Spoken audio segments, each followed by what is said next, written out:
ഇന്നത്തെ ദിവസം വളരെ വിശേഷപ്പെട്ട ഒരു ദിവസമാണ്.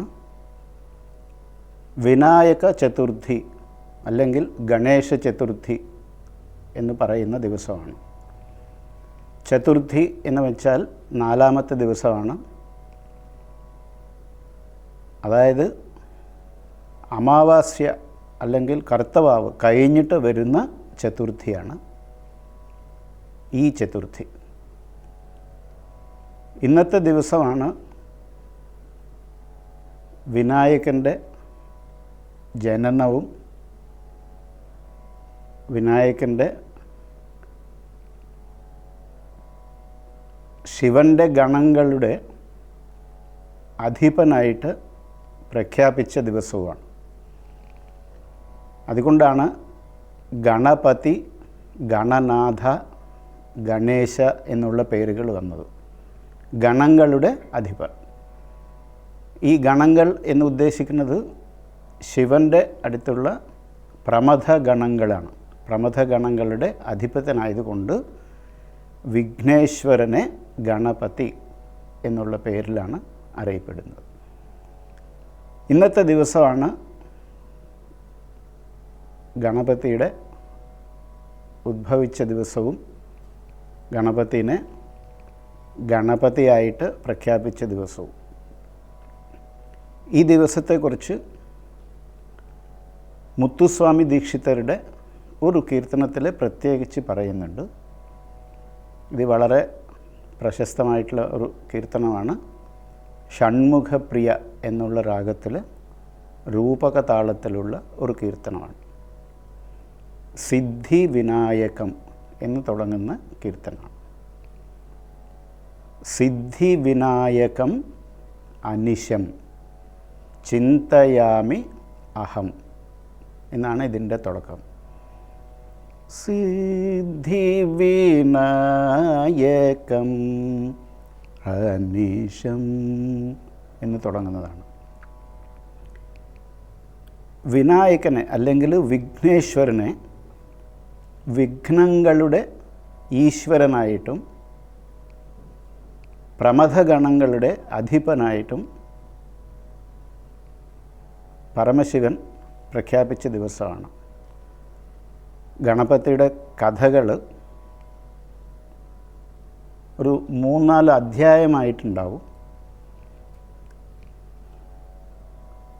ശരിക്കും ഉള്ള ഒരു ബാലകനെ ആനയുടെ മുഖം വെച്ചിട്ട് പുനർജീവിപ്പിച്ച ഒരു കഥയാണ് ഗജാനനം എന്നറിയപ്പെടുന്ന വിഘ്നേശ്വരൻ്റെ കഥ. ഈ കഥയിൽ ശിവൻ ഗജാസുരൻ എന്നുള്ള അസുരനെ ഒരു വരം കൊടുത്തിട്ട് കൈലാസം വിട്ട് ആ അസുരൻ്റെ ഉദരത്തിൽ താമസമാക്കിയതും ഈ ശിവനെ കാണാഞ്ഞിട്ട് എല്ലാവരും പോയി ബ്രഹ്മാവിനോടും വിഷ്ണുവിനോടും പ്രാർത്ഥിച്ചിട്ടും ഈ പ്രാർത്ഥന ഫലമായിട്ട് വിഷ്ണു ഈ ഗജാസുരനെ വധിച്ച് ശിവനെ തിരിച്ച് കൈലാസത്തിലേക്ക് എത്തിക്കുന്ന ഒരു കഥയാണ് ഇതിൻ്റെ തുടക്കം. ഈ ശിവൻ ഇങ്ങനെ ഗജാസുരനെ വധിച്ചതിന് ശേഷം തിരിച്ച് കൈലാസത്തിലേക്ക് വരുമ്പോൾ ആ വിവരം അറിഞ്ഞിട്ട് പാർവതി ദേവി ഭർത്താവിനെ സ്വീകരിക്കാനായിട്ട് ഒരുങ്ങാൻ അഭ്യംഗന സ്നാനത്തിന് പോയതും ആ പോയ സമയത്ത് ഒരു കാവൽക്കാരനായിട്ട് ഒരു ബാലകനെ ചെറിയൊരു പ്രതിമ പോലെ ഉണ്ടാക്കി അതിനെ ജീവൻ കൊടുത്ത് ആ ബാലകനെ കാവൽക്കാരനായിട്ട് ആ ആഭ്യന്തര മന്ദിരത്തിൻ്റെ പ്രവേശമാർഗത്തിൻ്റെ അവിടെ പ്രതിഷ്ഠിച്ചതാണ്. എന്നിട്ട് ശിവൻ, വിഷ്ണു, ബ്രഹ്മാവ് ഇവരെല്ലാവരും കൂടി ഇങ്ങനെ കൈലാസത്തിലേക്ക് വരുന്നു ഗജാസുരനെ വധിച്ചതിന് ശേഷം. ആ സമയത്ത് ശിവൻ ആരാന്ന് ഈ ബാലകൻ അറിയില്ല.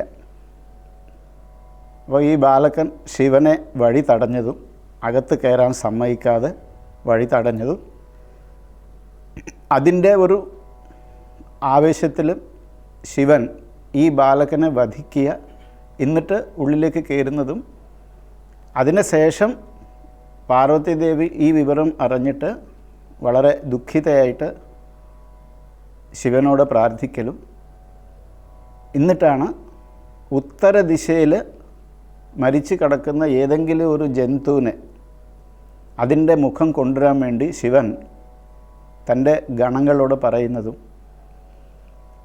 അങ്ങനെ ആദ്യം കാണുന്ന ഒരു ആനയുടെ മുഖത്തെ കൊണ്ടുവരുന്നതും അത് പ്രതിഷ്ഠിച്ചിട്ട് ഈ ബാലകനെ പുനർജീവിപ്പിക്കുന്നതും. അങ്ങനെയാണ് ഈ പാർവതീദേവി തൻ്റെ കാവൽക്കാരനായിട്ട് പ്രതിഷ്ഠിച്ച ബാലകനെ ആനയുടെ മുഖം വെച്ച് പുനർജീവിപ്പിക്കുന്നത്. ഇതാണ് ഗജാനനൻ എന്നുള്ള പേര് വരാൻ കാരണം.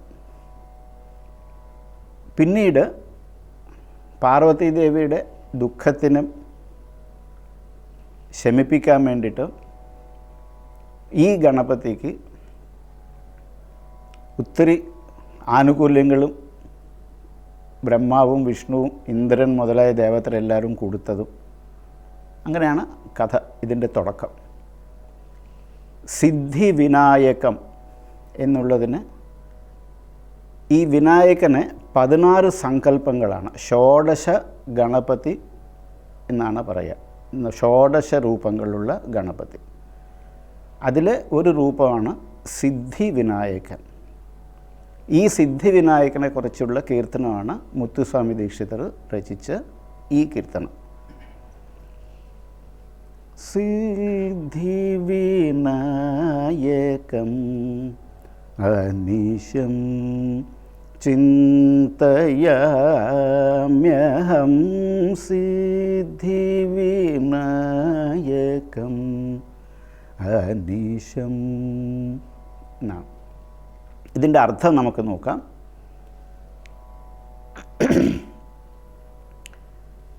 വിനായകം, വിനായകനെ അല്ലെങ്കിൽ വിനായകന് വേണ്ടി. അനിശം, പാപങ്ങളില്ലാത്ത വിനായകന് വേണ്ടി. സിദ്ധികൾ പ്രാപിച്ചതും സിദ്ധികൾ തരുന്നതും ആയ വിനായകന് വേണ്ടി വിനായകനെ. അഹം ചിന്തയാമി, ഞാൻ സ്മരിക്കുന്നു എന്നാണ് അതിൻ്റെ അർത്ഥം. സിദ്ധി വിനായകം അനിശം ചിന്തയാമി അഹം. അടുത്ത ലൈൻ പ്രസിദ്ധ ഗണനായകം വിശിഷ്ടാർത്ഥദായകം വരം സിദ്ധി വിനായക. അതായത് ഈ വരസിദ്ധി വിനായക എന്നുള്ളതാണ് ഏറ്റവും ഉന്നതമായിട്ടുള്ള സങ്കല്പം ഗണപതിയുടെ. വിശിഷ്ടാർത്ഥദായകം, വളരെ വിശിഷ്ടമായിട്ടുള്ള വരങ്ങൾ അല്ലെങ്കിൽ ആഗ്രഹങ്ങൾ സാധിച്ചു തരുന്ന ദൈവം. വരസിദ്ധി വിനായകം, അങ്ങനത്തെ സിദ്ധികളുള്ള ശ്രേഷ്ഠമായിട്ടുള്ള വിനായകനെ ഞാൻ സ്മരിക്കുന്നു. ഇതാണ് പല്ലവി. സിദ്ധി വിനായകം അനിശം ചിന്തയാമി അഹം പ്രസിദ്ധ ഗണനായകം വിശിഷ്ടാർത്ഥദായകം വരം സിദ്ധി വിനായക ചിന്തയാമി. അനുപല്ലവിൽ സിദ്ധ ചാരണ ഗണ എന്നാണ് പറയുക. സിദ്ധ യക്ഷ കിന്നരാദി സേവിതം, അതായത് ഈ ഗണങ്ങളാൽ സേവിക്കപ്പെടുന്നവൻ. ശിവൻ്റെ ഗണങ്ങളാണ് സിദ്ധഗണങ്ങളും യക്ഷഗണങ്ങളും കിന്നരഗണങ്ങളും. സിദ്ധ യക്ഷ കിന്നരാദി സേവിതം അഖില ജഗത് പ്രസിദ്ധ യക്ഷകിന്നരാദി സേവിതം എന്ന് ഒന്നുകൂടി റിപ്പീറ്റ് ചെയ്യുമ്പോൾ അത് ചേരും. ദീക്ഷിതരുടെ രചനകളിൽ വളരെ പാണ്ഡിത്യവും, അതായത് ഭാഷാ പാണ്ഡിത്യവും സംഗീത പാണ്ഡിത്യവും കൂടി അറിയിക്കുന്ന വരികളാണിതെല്ലാം. സിദ്ധ യക്ഷ കിന്നരാദി സേവിതം അഖില ജഗത് പ്രസിദ്ധ യക്ഷ കിന്നരാദി സേവിതം എന്ന് റിപ്പീറ്റ് ചെയ്ത് പാടാം. അഖില ജഗത് പ്രസിദ്ധ കഴിഞ്ഞിട്ട് മൂലപങ്കജ മധ്യസ്ഥം എന്നുള്ളൊരു വാക്കാണ്. അതായത് നമ്മുടെ ദേഹത്തിലുള്ള 6 ചക്രങ്ങളിൽ ആദ്യത്തെ ചക്രമായ മൂലാധാര ചക്രത്തിൻ്റെ അധിഷ്ഠാന ദേവതയാണ് ഗണപതി. അവിടെയാണ് ഗണപതിയുടെ സ്ഥാനം. അതാണ് മൂലപങ്കജ മധ്യസ്ഥം എന്നുള്ളൊരു വാക്ക് വിശേഷിപ്പിക്കുന്നത്. മൂലപങ്കജ മധ്യസ്ഥം.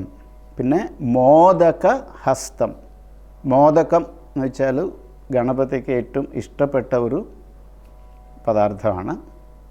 മോദകം എന്നാണ് പറയുക. മോദക ഹസ്തം, ഒരു കയ്യിൽ ഈ മോദകം പിടിച്ചിരിക്കുന്നവൻ. അതായത് മോദക ഹസ്തനും അഖില ജഗത് പ്രസിദ്ധ മൂലപങ്കജ മധ്യസ്ഥനും സിദ്ധയക്ഷ കിന്നരാദി സേവിതനും ആയ വിനായകനെ ഞാൻ സ്മരിക്കുന്നു എന്നാണ് അനുപല്ലവിയുടെ അർത്ഥം. സിദ്ധ യക്ഷ കിന്നരാദി സേവിതം അഖില ജഗത് പ്രസിദ്ധ മൂലപങ്കജ മധ്യസ്ഥം മോദകഹസ്തം സിദ്ധിവിനായകം അനിശം ചിന്തയാമി അഹം. ഇനി ചരണത്തിലേക്ക് കിടക്കാം.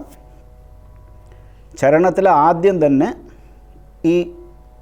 ഈ ദിവസത്തിൻ്റെ പ്രാധാന്യത്തിനെ കുറിച്ച് പറയുന്നു. നമ്മുടെ സാധാരണ ഈ മാസങ്ങളുടെ പേര് ചൈത്രം, വൈശാഖം, ജ്യേഷ്ഠം, ആഷാഢം, ശ്രാവണം, ഇങ്ങനെയാണ് മാസങ്ങളുടെ പേര്. ഈ മാസങ്ങളെല്ലാം അമാവാസ്യ ദിവസം കഴിഞ്ഞിട്ട് തുടങ്ങുന്ന മാസങ്ങളാണ്. അതായത് ചാന്ദ്രമാനം പ്രകാരം കർത്തവാവിന് ശേഷം അമാവാസ്യ കഴിഞ്ഞിട്ടാണ് ഒരു മാസത്തിൻ്റെ തുടക്കം. അങ്ങനെ തുടങ്ങുന്ന ആ കണക്ക് പ്രകാരമുള്ള മാസങ്ങളിൽ ഭാദ്രപദ മാസം, അതായത് നമ്മൾ മലയാളത്തിൽ പറയുമ്പോൾ ചിങ്ങമാസം കഴിഞ്ഞ് കന്നിമാസം, ഈ കന്നിമാസം തുടങ്ങുന്നത് അതായത് അമാവാസ്യ കഴിഞ്ഞ് കർത്തവാവ് കഴിഞ്ഞിട്ട് വരുന്ന ചതുർത്ഥി, ഭാദ്രപദ മാസ ചതുർത്ഥ്യാം എന്നാണ് ചരണത്തിൻ്റെ തുടക്കം. ഭാദ്രപദ മാസ ചതുർത്ഥ്യാം ബ്രാഹ്മണാദി സേവിതം. ചില പാഠങ്ങളിൽ ബ്രാഹ്മണാദി പൂജിതം എന്നാണ് പറയുന്നത്. പൂജിതമാണ് കുറച്ചുകൂടി ഉചിതമായിട്ടുള്ളത്. ബ്രാഹ്മണാദി പൂജിതം എന്ന് വെച്ചാൽ 4 വർണ്ണങ്ങൾ, ബ്രാഹ്മണ, ക്ഷത്രിയ, വൈശ്യ, ശൂദ്ര, എല്ലാവർക്കും പൂജിക്കാവുന്ന ഒരു ദൈവമാണ് ഗണപതി. അതായത് ബ്രാഹ്മണന്മാർക്ക് മാത്രമല്ല, എല്ലാവർക്കും, എല്ലാ മനുഷ്യന്മാർക്കും പൂജിക്കാവുന്ന ഗണപതിയാണ് ഈ ചതുർത്ഥി ദിവസം. ഭാദ്രപദ മാസം, ചൈത്രം, വൈശാഖം, ജ്യേഷ്ഠം, ആഷാഢം, ശ്രാവണം. ഈ ശ്രാവണ മാസമാണ് ചിങ്ങമാസം. ഇത് കഴിഞ്ഞിട്ട് വരുന്ന മാസമാണ് ഭാദ്രപദം. ഈ മാസത്തിൽ വരുന്ന ആദ്യത്തെ ചതുർത്ഥി ദിവസമാണ് ഗണപതി ചതുർത്ഥി അല്ലെങ്കിൽ വിനായക ചതുർത്ഥി എന്ന് പറയുന്നത്. ഭാദ്രപദ മാസ ചതുർത്ഥ്യാം ബ്രാഹ്മണാദി പൂജിതം. അടുത്ത ലൈൻ, പാശാങ്കുശധരം ഛത്രചാമര പരിവിജിതം.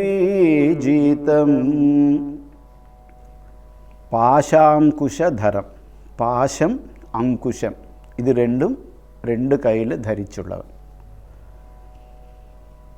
പാശ അങ്കുശധരം ഛത്ര ചാമര പരിവീജിതം. ഛത്രം എന്ന് വെച്ചാൽ കൊടയാണ്, ചാമരം എന്ന് വെച്ചാൽ വിശരിയാണ്, പരിവീജിതം, ഇത് രണ്ടും കൊണ്ടും സേവിക്കപ്പെടുന്നവൻ, ഇത് രണ്ടും കൊണ്ടും ഉപചാരം ചെയ്യുന്ന ആൾ. ഈ ചാമരം എന്നുള്ള വാക്കിന് പഴയ കാലത്ത് ഷൺമുഖപ്രിയ രാഗം, അതായത് ഈ രാഗം പഴയ സിസ്റ്റമിൽ ചാമരം എന്നാണ് അറിയപ്പെടുന്നത്. അപ്പോൾ ഇവിടെ ദീക്ഷിതരുടെ സംഗീതത്തിലും സംസ്കൃത വേർഡും രണ്ടും അർത്ഥം പോവാതെ രാഗത്തിൻ്റെ പേരും കൂടി ഇതിനകത്ത് വരുന്നുണ്ട്. രാഗമുദ്ര എന്ന് പറയും. രാഗമുദ്രയും അങ്ങനെ വാഗ്ഗേയകാരമുദ്ര, രാഗമുദ്ര, താളമുദ്ര, ഇങ്ങനെ പല മുദ്രകളുണ്ട്. അതിൽ ഒന്ന് രാഗമുദ്ര, അതായത് ഏത് രാഗത്തിലാണോ ഈ കീർത്തനം ഉള്ളതോ ആ രാഗത്തിൻ്റെ പേര് ആ വരിയിൽ അർത്ഥം പോവാതെ ചേർത്ത് വെച്ചിരിക്കുന്ന. ഛത്ര ചാമര പരിവീജിതം, ഛത്ര ചാമര പരിവീജിതം ഭാദ്രപദമാസ ചതുർത്ഥ്യാം ബ്രാഹ്മണാദി പൂജിതം പാശാങ്കുശധരം ഛത്രചാമര പരിവീജിതം. അടുത്ത ലൈൻ രൗദ്രഭാവരഹിതം. വിനായകൻ്റെ സ്വഭാവവിശേഷമാണ് രൗദ്രഭാവം ഇല്ലാത്തവൻ, എപ്പോഴും ശാന്തനായിരിക്കുന്ന ഗണപതി. രൗദ്രഭാവരഹിതം. അടുത്ത വരി ദാസജന ഹൃദയ വിരാജിതം, തൻ്റെ ഭക്തന്മാരുടെ ഹൃദയത്തിൽ എപ്പോഴും ഉള്ളവൻ. അതായത് രൗദ്രഭാവരഹിതം ദാസജന ഹൃദയ വിരാജിതം. അടുത്തത് രൗഹിണേയ അനുജ അർച്ചിതം. രൗഹിണേയാനുജാർച്ചിതം എന്നാണ് വാക്ക്. രൗഹിണി, രൗഹിണേയ എന്ന് വെച്ചാൽ രോഹിണിയുടെ മകൻ, അതായത് ബലരാമൻ.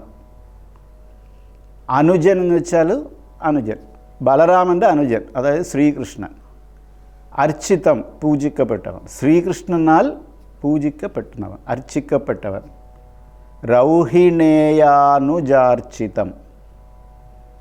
രൗഹിണേയാനുജാർച്ചിതം.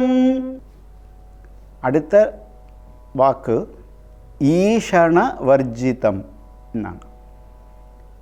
ഈഷണങ്ങൾ 3 എണ്ണമാണ്.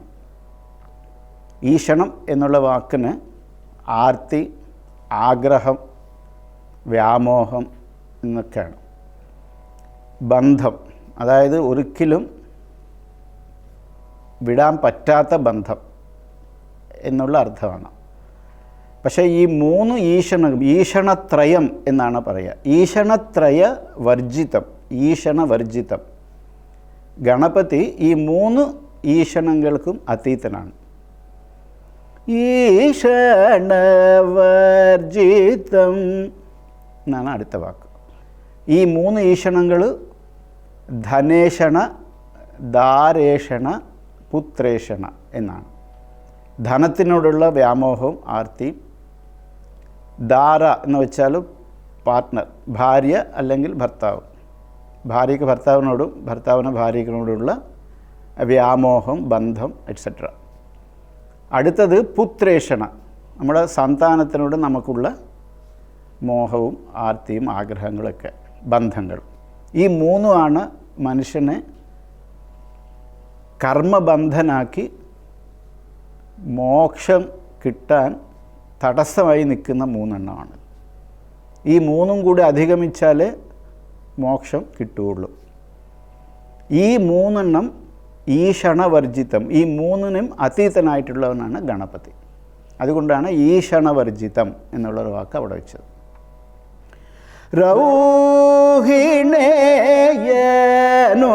രൗഹിണേയനുജാർച്ചിതം ഈഷണവർജിതം.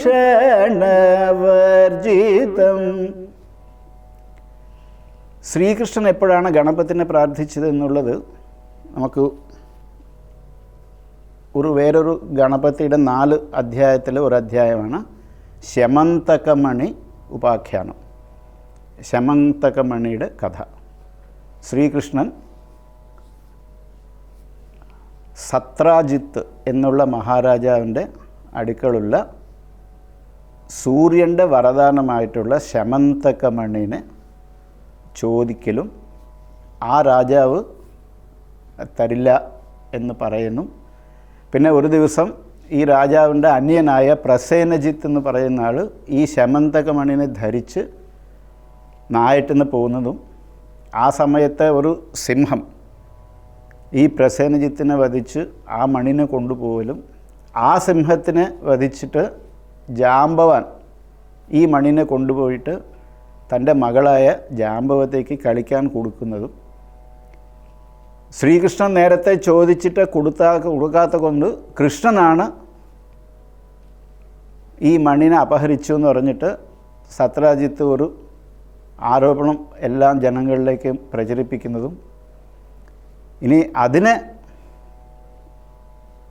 അധിഗമിക്കാൻ വേണ്ടിയിട്ട്, അതായത് താൻ കുറ്റക്കാരനല്ല എന്ന് തെളിയിക്കാൻ വേണ്ടിയിട്ട് ശ്രീകൃഷ്ണൻ ഈ മണിനെ അന്വേഷിച്ച് പോകുന്നതും അങ്ങനെ പോയി ജാമ്പവാൻ്റെ അടുത്ത് എത്തുന്നതും പിന്നെ ജാമ്പവാനായിട്ട് ഒരു യുദ്ധവും ആ യുദ്ധത്തിൽ ജാമ്പവാനെ തോൽപ്പിച്ച് ആ മണിനെ അതിൻ്റെ കൂടെ ജാമ്പവാൻ്റെ മകളായ ജാമ്പവതി എന്നൊരു യുവതിനെ കല്യാണം കഴിച്ച് ഇങ്ങോട്ട് കൊണ്ടുവരുന്നതും തിരിച്ച് വന്നതിന് ശേഷം ഈ സത്രാജിത്ത് മഹാരാജാവ് ഈ കഥ മുഴുവൻ അറിഞ്ഞിട്ട്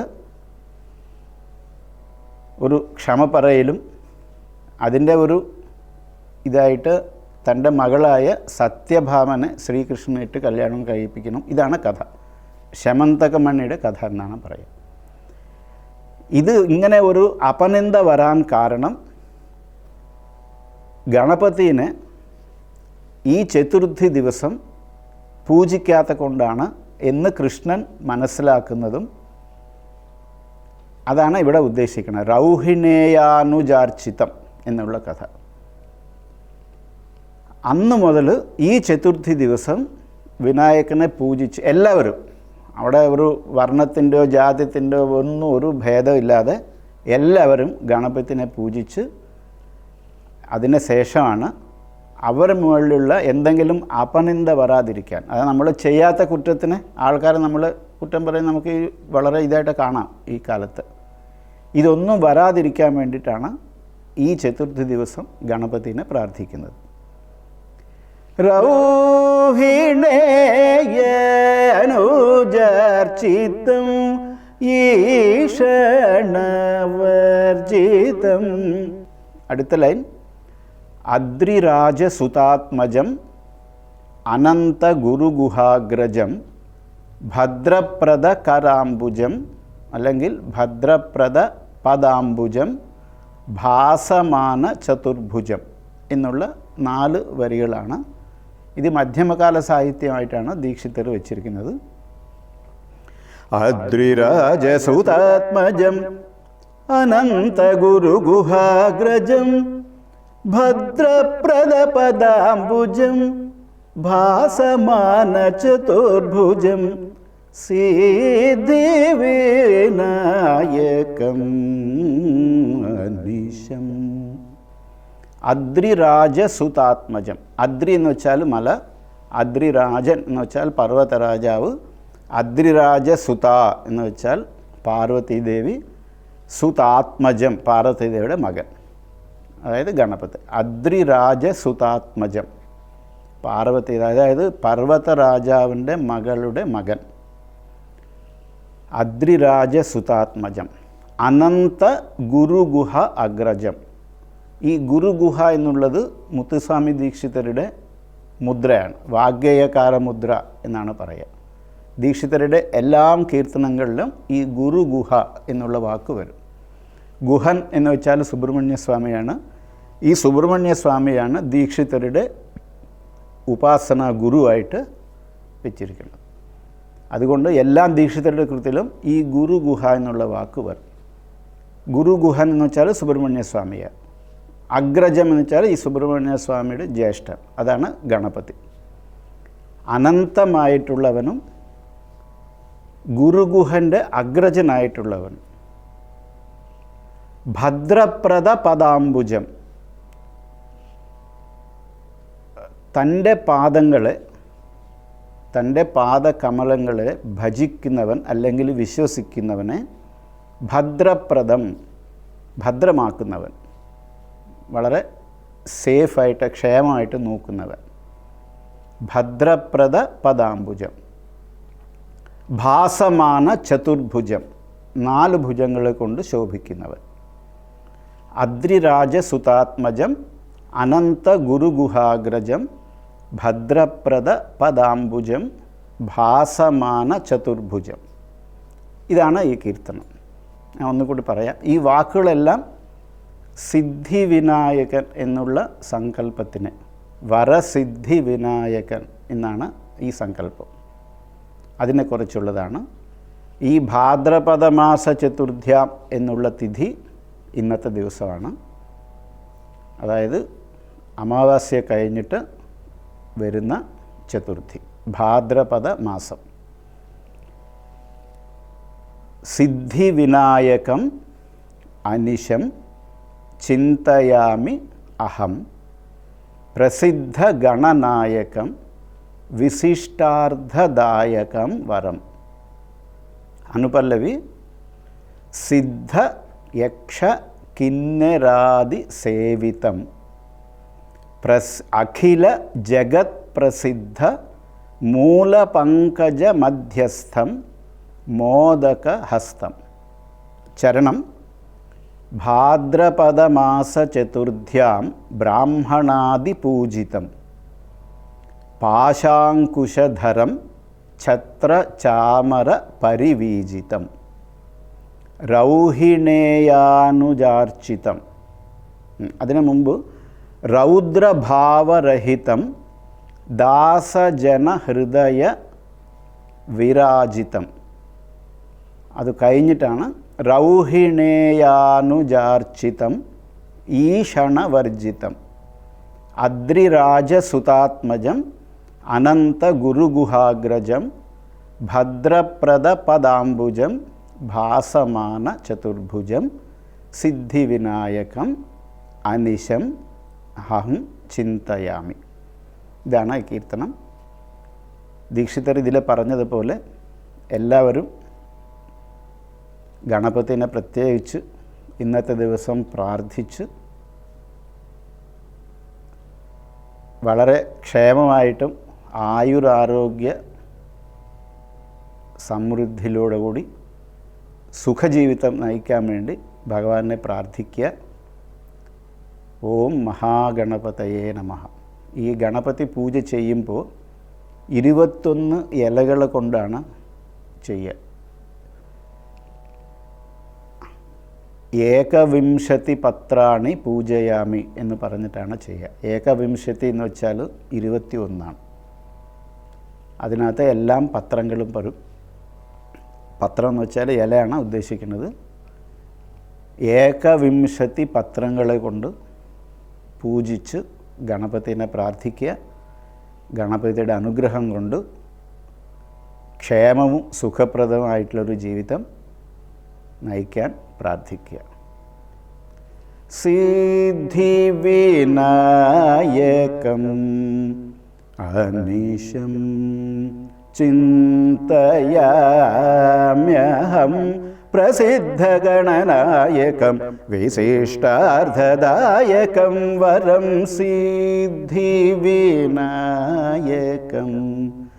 അനിശം.